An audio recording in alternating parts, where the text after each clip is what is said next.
아멘. 기도하겠습니다. 하나님, 우리의 영혼은 하나님의 품에 안겨 있기에 평안한 줄 믿습니다. 어떠한 세상의 풍파가 온다 할지라도, 이 세상에 심판이 온다 할지라도 우리가 겁내지 않고 평안할 수 있는 것은 우리가 주의 백성이며 주님 안에 있기 때문입니다. 이 시간 그 평안을 누리는 귀한 시간 될 수 있도록 인도하여 주시고, 날마다 주님과 동행하기를 소망하는 우리 모두가 되게 하여 주시옵소서. 예수님의 이름으로 기도합니다. 아멘. 네, 여러분, 갓난 아이가 이 태어나는 모습을 보신 적이 있으십니까? 이 아이가 태어났을 때 이 손을 유심히 보면 이 손을 어떻게 하고 있을까요? 그렇죠, 쫙 쥐고 있습니다. 주먹을 쥐고 있는 경우가 많습니다. 이 아기들은 움켜쥐는 힘이 굉장히 셉니다. 그래서 잡으면 안 놓치려고 더욱더 꽉 붙든다는 것이죠. 두 손을 아이가 잡도록 하고 살짝 힘을 주면 어떻게 되느냐? 이 아이가 딸려 올라옵니다. 이 자신의 몸무게를 지탱할 만큼 그 아이에게도 힘이 있다는 것이고, 그 정도로 무언가를 붙들면 놓지 않으려 한다는 것이죠. 자, 그러면 그런 이유가 무엇일까? 이 많은 의사들, 많은 학자들은 생존 본능이다라고 말을 합니다. 혼자의 힘으로는 살아갈 수 없기에 무엇이라도 붙들어서 살고자 하는 그 생존 본능이 바로 손을 꽉 잡는 그런 모습 속에서 나타난다는 것입니다. 자, 그래서일까요? 사람의 인생도 그런 것 같습니다. 우리는 자꾸 무언가를 가지려 합니다. 무언가를 움켜쥐려 합니다.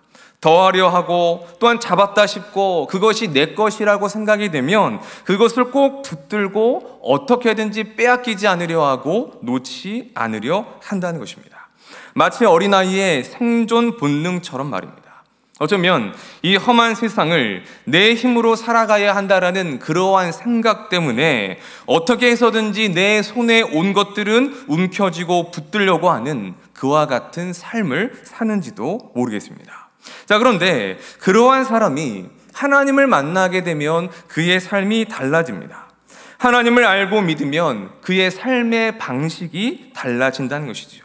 어떻게 달라집니까? 주먹을 꼭 움켜쥐고 있었던 삶에서 손을 완전히 쫙 피는, 힘을 빼는 삶으로 달라진다는 것입니다.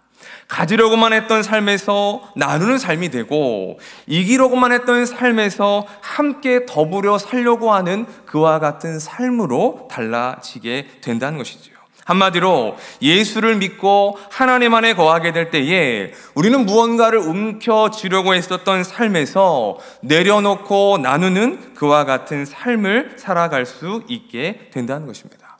그 이유가 무엇일까요? 이 세상을 창조하시고 다스리시는 하나님을 우리의 아버지로 믿기 때문입니다. 그 아버지 되시는 하나님께서 우리의 삶을 책임져 주실 것을 믿기 때문이지요. 그래서 다른 어떤 것을 붙들려고 하는 그러한 모든 것들 속에서 오직 하나님만 붙들고자 하는 그와 같은 신앙의 모습으로 나아가게 되는 것입니다. 그 하나님만 붙들면, 그 하나님만 의지하면 나의 삶에 부족함이 없다라는 것을 알기에 그러한 변화가 가능한 것이죠. 그런 의미에서 신앙생활은 내려놓는 삶이다라고 말할 수 있습니다. 자, 그렇다면 우리는 무엇을 내려놓아야 할까요? 먼저는 우리의 삶에 있는 문제와 어려움들을 내려놓아야 할 것입니다. 그로 인한 걱정과 염려도 내려놓아야 합니다. 또 나를 무겁게 짓누르는 우리 삶의 죄의 문제들도 내려놓아야 합니다. 그러면 이것만 내려놓으면 될까? 그렇지 않습니다. 생각보다 우리가 내려놓을 것이 너무나 많다는 것입니다. 더 내려놓아야 되고 다 내려놓아야 합니다. 하나님 외의 모든 것을 내려놓아야 하는 것이 성경의 가르침이죠. 그런 의미에서 우리가 신앙생활을 한다는 것은 내려놓음의 연속이라고 말할 수 있을 것입니다. 그래서 성도의 고민 중에 하나는 이 내려놓음에 관한 것이 되어야 합니다. 하나님 앞에서 무엇을 어디까지 내려놓아야 하는지를 생각하고, 또 나의 삶에서 내려놓아야 하지만 아직도 내려놓지 못하는 부분들은 있지 않은지를 끊임없이 살펴야 하는 것입니다. 오늘 본문의 말씀을 통해서 그 부분을 생각해 보고자 합니다. 우리가 내려놓아야 하지만 아직도 내려놓지 못하고 있는 것들이 무엇인지를 돌아보고, 그것까지도 하나님 앞에 내려놓기를 소망하는 그런 시간이 되었으면 좋겠습니다. 자, 오늘 13절 말씀 이렇게 시작합니다. 함께 읽겠습니다. 시작. 여호수아가 여리고에 가까이 이르렀을 때에. 자, 지금 여호수아가 어디에 있습니까? 여리고에 가까이 이르렀다라고 말합니다. 아마도 여호수아는 혼자서 이스라엘이 진을 치고 있는 길갈에서 나와 여리고가 보이는 가까운 곳을 찾았던 것 같습니다. 왜 여호수아가 혼자서 이 여리고 가까운 곳을 찾고 있는 것일까요? 우리는 이 대목에서 이스라엘의 지도자인 여호수아의 고민과 그가 가지고 있었던 어떠한 부담감을 엿볼 수가 있습니다. 어떠한 고민이 있었겠습니까?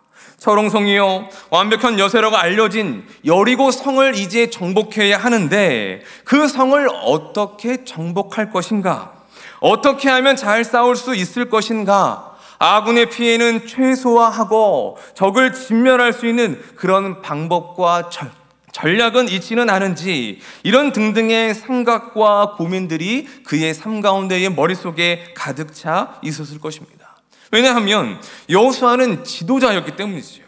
200만 명 이상의 큰 이스라엘의 민족을 대표하고 한 나라를 대표하는 지도자이기 때문입니다. 자신의 선택 하나에 그들의 안전이 달려있고 그들의 삶의 모든 것들이 달려있기 때문에 이 무거운 책임감과 의무감과 부담감이 그의 삶 가운데 있었을 것이다라는 것이죠.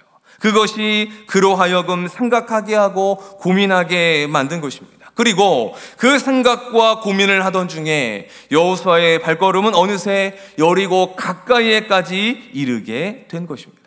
그리고 그 길에서 한 사람을 만나게 됩니다. 우리 다시 한번 13절 말씀 보겠습니다. 시작. 여호수아가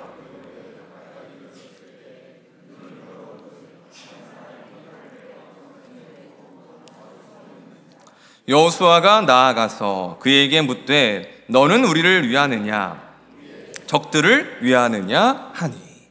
너무나 깊은 고민과 생각 중에 이 길을 걷던 여호수아는 문득 이상한 느낌이 들었고 눈을 들어보았습니다. 그러자 한 사람이 서 있는데 칼을 들고 자신 앞에 서 있는 모습을 보고 있는 것이 아니겠습니까?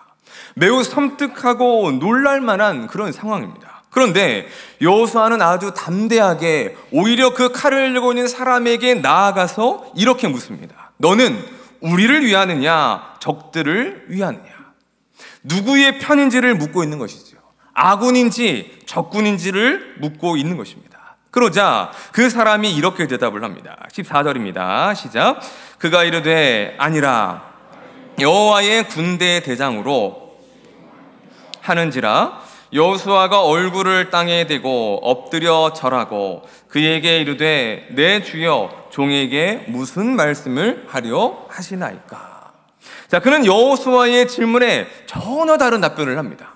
아군이냐 적군이냐를 물었는데 둘 다 아니라고 대답을 합니다. 그러면서 나는 여호와의 군대 대장으로 왔다라고 답변을 한다는 것이죠. 이것은 그 사람의 소속과 신분을 말하는 것인데 자신은 여호와께 속한 여호와의 군대이고 또 그 군대의 대장이라는 것을 밝히고 있는 것입니다. 자, 그러면 여호와의 군대라는 것은 무엇을 말하는 것일까요? 여기는 크게 두 가지 해석이 있는데 첫 번째는 천상의 군대라고 보는 해석입니다. 천상의 군대란 이 천사들로 이루어진 영적인 군대를 말합니다. 열왕기하 6장을 보면 이 아람 왕 베나닷이 군대를 이끌고 북이스라엘을 침공을 합니다. 그때에 엘리사가 있었던 성읍을 에워싸게 되는데 사환이 나가보니 수많은 아람의 병거와 말들과 군사들이 그 성읍을 꽁꽁 에워싸고 있는 것이 아니겠습니까?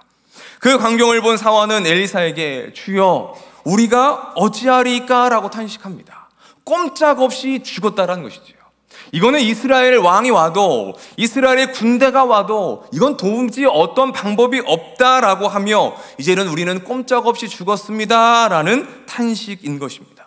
그러자 엘리사는 그 사원의 눈을 열어 보게 해달라며 하나님 앞에 기도를 하는데 열왕기하 6장 17절을 보면 이렇게 말씀을 합니다. 함께 읽겠습니다. 시작.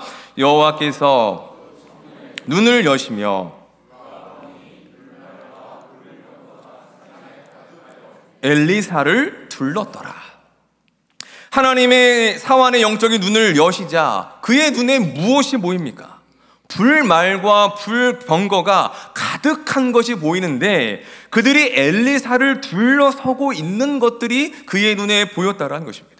그 불말과 불병거가 바로 천상의 군대이고 하나님의 군대를 말하는 것이죠.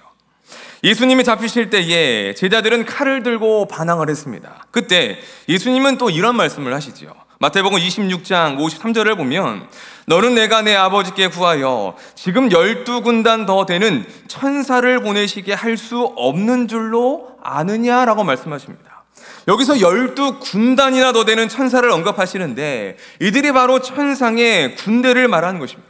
곧 여호와의 군대 대장이라는 존재는 이 천상의 군대를 지휘하는 대장이라고 볼 수 있는 것이죠. 자, 그런가 하면 두 번째 해석은 여호와의 군대를 이스라엘의 군대, 곧 이스라엘 백성으로 보는 해석입니다. 자, 출애굽기 12장 41절을 보면 이런 말씀이 있습니다. 함께 읽겠습니다. 시작. 430년이 끝나는 그날에 다 애굽 땅에서 나왔은즉. 자, 이것은 이스라엘이 출애굽하는 그 당시를 설명하는 표현입니다. 그런데 여기서 그 이스라엘 백성들을 뭐라고 표현하느냐? 여호와의 군대가 애굽 땅에서 나왔다라고 말하고 있습니다. 곧 누가 여호와의 군대냐? 성경은 이스라엘 백성들도 여호와의 군대다라고 표현하고 있다는 것이죠. 다윗도 골리앗과 싸울 때에 이렇게 선포하며 나아갑니다.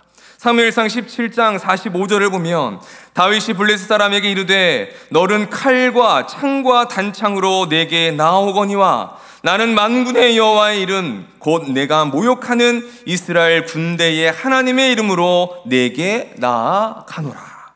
하나님은 만군의 여호와이신데 그 하나님의 군대가 이스라엘 군대라는 말입니다. 그렇게 볼 때에 이 여호와의 군대라는 것은 이스라엘 군대, 이스라엘 백성을 의미한다라고도 볼 수 있는 것이죠. 자, 그러면 이 두 가지 해석 중에 어떤 것이 맞는 것일까? 학자들은 이게 맞다, 저게 맞다 하지만 저는 둘 다 맞는 말이라고 생각을 합니다.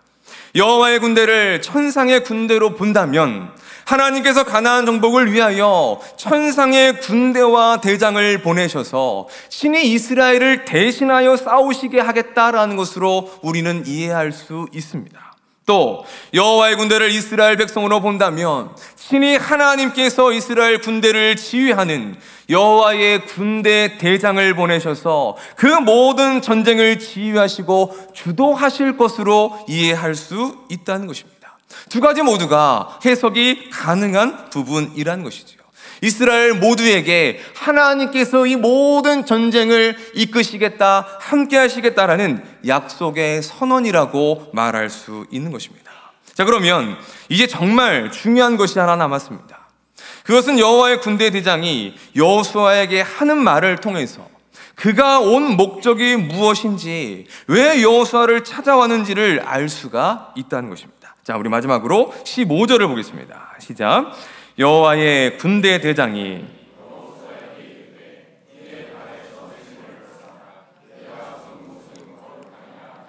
여호수아가 그대로 행하니라. 자, 여호수아는 그가 여호와의 군대 대장이라는 말을 듣고 곧장 땅에 엎드립니다. 그때 그가 딱 한마디를 하죠. 내 발에서 신을 벗으라. 내 발에서 신을 벗으라. 이게 여호와의 군대 대장이 여호수아에게 요구하는 한 가지였습니다. 그리고 여호수아는 그대로 행하게 되죠. 왜 여호와의 군대 대장은 여호수아에게 신을 벗으라고 말하는 것일까? 자, 그 당시에는 이 종과 이 자유인의 구분을 할 때에 발을 보면 알 수 있었다고 합니다. 신발을 신고 있으면 자유인이고 신발을 신지 않고 맨발이면 종이고 노예라는 것입니다. 그런 의미에서 여호수아에게 신을 벗으라는 것은 거룩하신 하나님이 너의 주인이시고 너는 그분의 종이다라는 것을 인정하라는 의미인 것입니다. 그리고 더 나아가 이 신을 벗는다라는 것은 모든 권리에 대해서 포기한다, 그 모든 권리를 내려놓겠다라는 것을 의미하는 행위이기도 합니다. 룻기 4장을 보면 이 보아스가 나오미의 집 엘리멜렉의 기업을 무르기 위해서 하는 일들이 나오고 있습니다. 보아스보다 더 가까운 친척이 있었기 때문에 보아스는 성문에서 그 친족을 불러 그들의 기업 물음에 대한 이야기를 하며 설명을 합니다. 처음에는 이 친족이 내가 기업을 무르겠다라고 말을 합니다. 그런데 가만히 보아스의 설명을 듣고 생각해 보니 기업을 무르는 것이 나에게 유익이 되는 것이 아니라 너무나도 많은 손해가 된다라는 것이죠. 그래서 기업을 무르지 못하겠다라고 선언을 하는데, 그때 자신이 신고 있던 신을 벗어서 보아스에게 넘겨준다는 것입니다. 곧 신을 벗어준다라는 것은 내가 해야 될 권리, 내가 해야 될 일들, 그 모든 것들을 당신에게 위임하겠다, 내려놓겠다, 포기했다라는 그런 의미가 담겨진 행위라는 것입니다. 지금 여호와의 군대 대장이 여호수아에게 신을 벗으라고 하는 이유도 바로 그와 같다라는 것이죠. 그에게 무엇을 가르쳐 주시는 것입니까? 하나님이 너의 주인이시고 너는 하나님 앞에서 종일 뿐이다라는 것입니다. 그렇게 내가 가진 모든 권리를 하나님 앞에 내려놓고 포기하라는 것이지요. 이것이 신을 벗으라라는 말 속에 담겨진 의미인 것입니다. 그러면 여호수아가 내려놓아야 할, 그가 포기해야 될 권리는 무엇입니까? 이것은 자신을 이스라엘의 군대의 대장으로 생각하는 것을 말합니다. 그래서 내가 잘해야 한다, 내가 이 전쟁을 잘 지휘해서 이 전쟁을 승리로 이끌어야 한다는 그 생각과 권리를 말하는 것입니다. 물론 지도자라면 그런 고민과 그런 생각을 해야 되는 것이 마땅할 것입니다. 하지만 하나님을 믿는 지도자는 그보다 한 가지를 더 해야 한다는 것이죠. 그것은 하나님께 모든 것을 맡기는 것입니다. 내가 잘 싸우고 내가 전략을 잘 세워서 내가 이 모든 전쟁을 승리로 이끌어야 한다는 그 생각, 그 권리조차 내려놓고 그 모든 것들을 하나님 앞에 내어 맡김으로 하나님께서 대신하여 싸워주시도록, 하나님이 그 모든 일들을 행하시도록, 하나님께서 우리에게 승리를 주시도록 그 모든 과정과 결과를 맡기고 의지하는 것을 의미한다는 것입니다. 하지만 여호수아는 그 부분을 내려놓지 못하고 있는 것입니다. 이미 많은 훈련과 하나님 보여주신 많은 사건들을 통해서 그는 하나님의 전능하심을 보았습니다.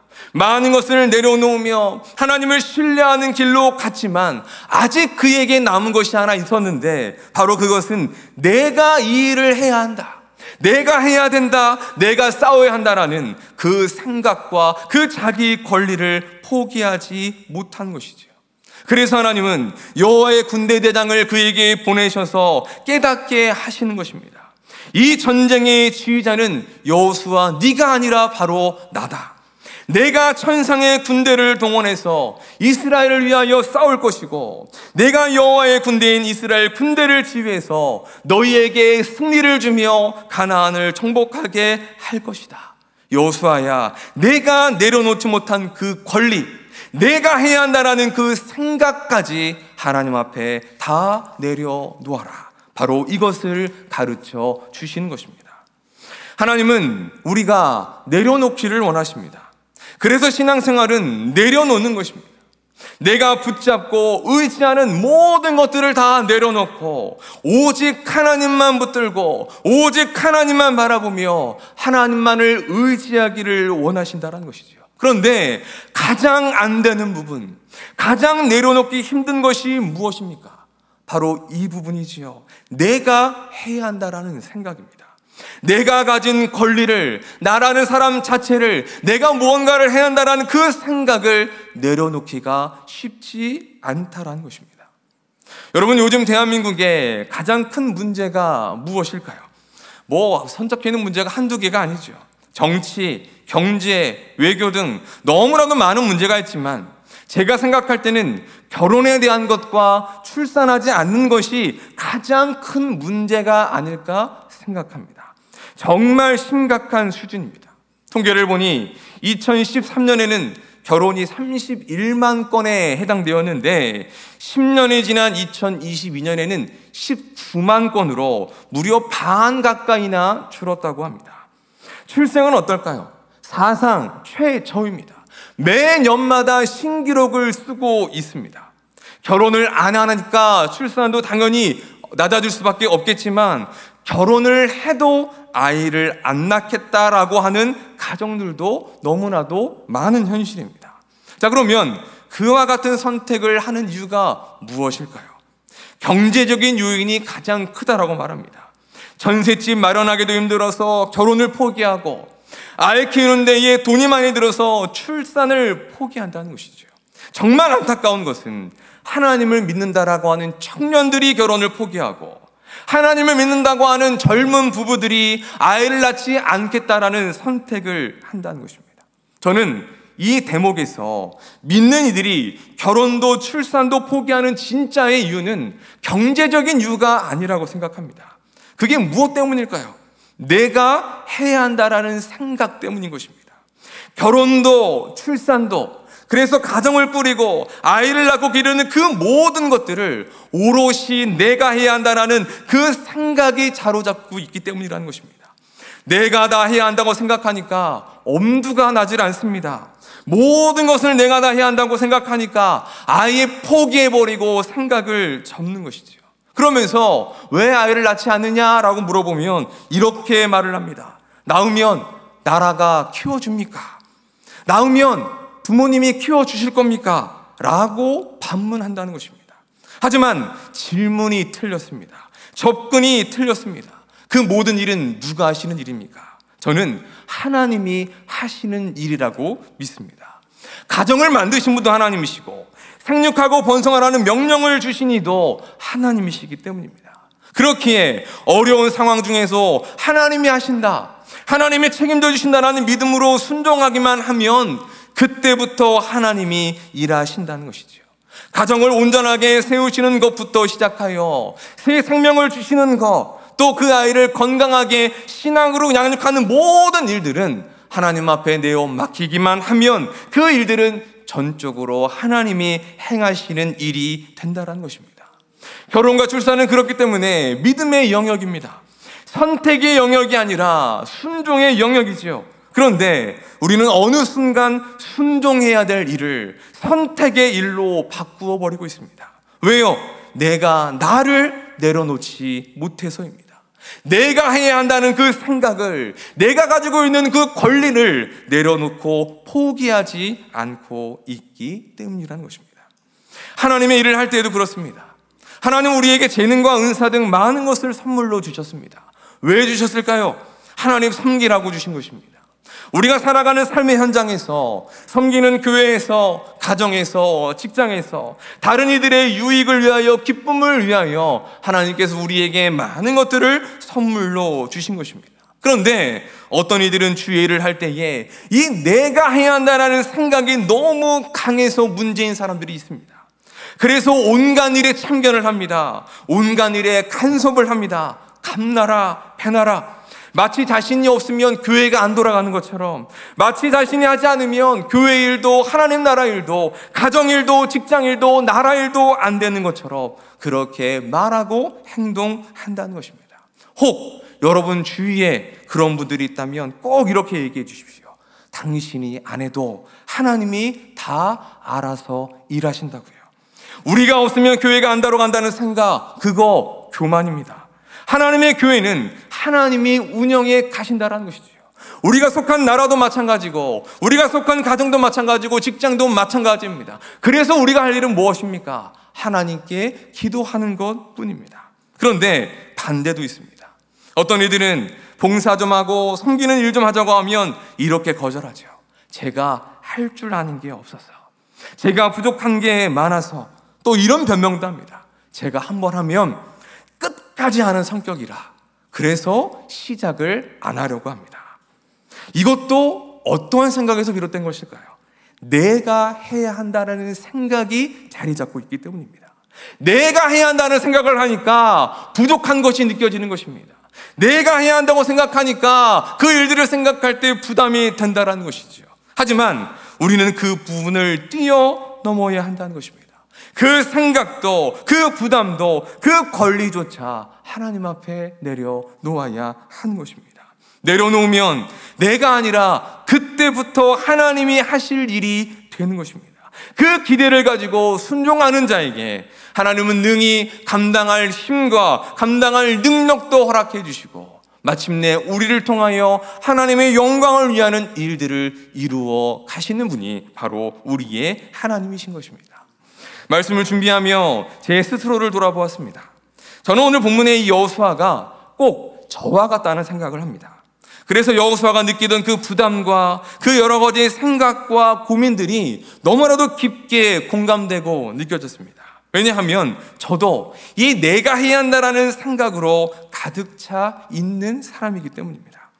현재 남원교회에서 제 역할과 위치가 모든 사역을 돌아보아야 하고 조율해야 되는 부분도 있지만 제 원래의 성향도 그렇습니다. 그래서 누군가에게 뭔가를 맡기는 것보다 차라리 제가 하는 것이 더 편합니다.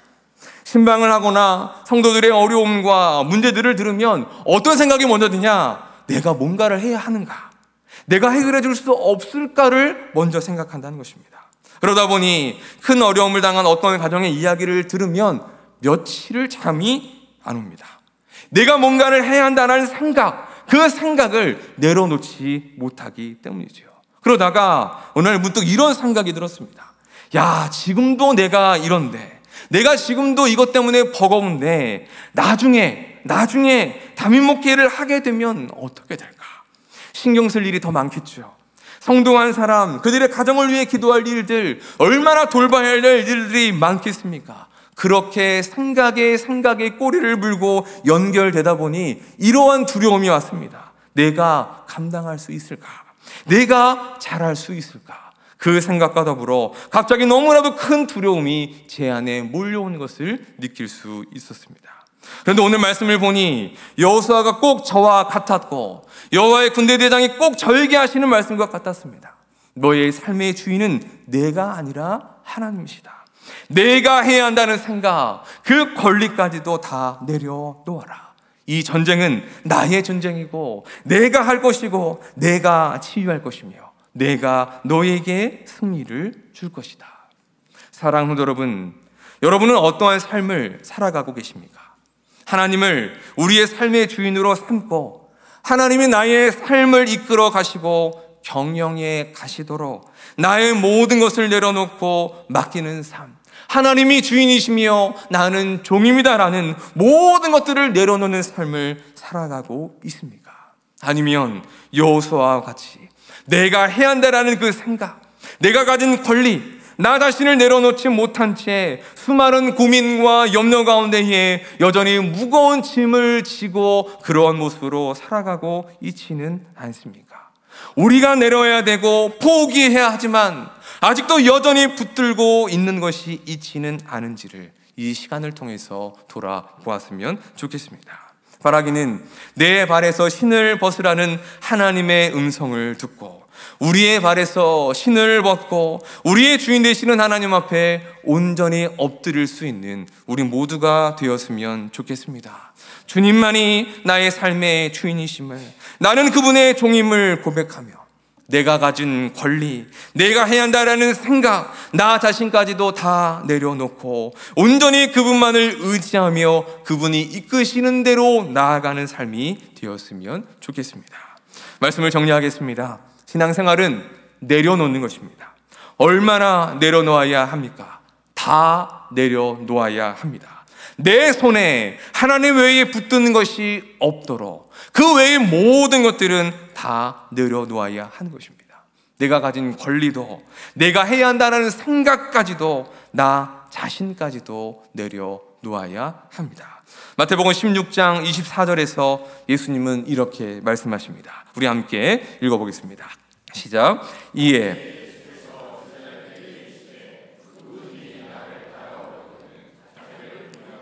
자기의 십자가를 지고 나를 따를 것이니라. 아멘. 우리가 예수님을 온전히 따르기 위하여 필요한 첫 번째가 무엇입니까? 자기를 부인하는 것입니다. 자기를 부인한다라는 것은 곧 내가 가진 권리를 포기한다는 것이죠. 내가 하겠다는, 내 힘으로 살겠다는 그 생각을 내려놓는 것입니다. 내가 아니라 하나님이 하신다라는, 내 힘이 아니라 하나님의 힘으로 살겠다라는 신앙의 고백인 것입니다.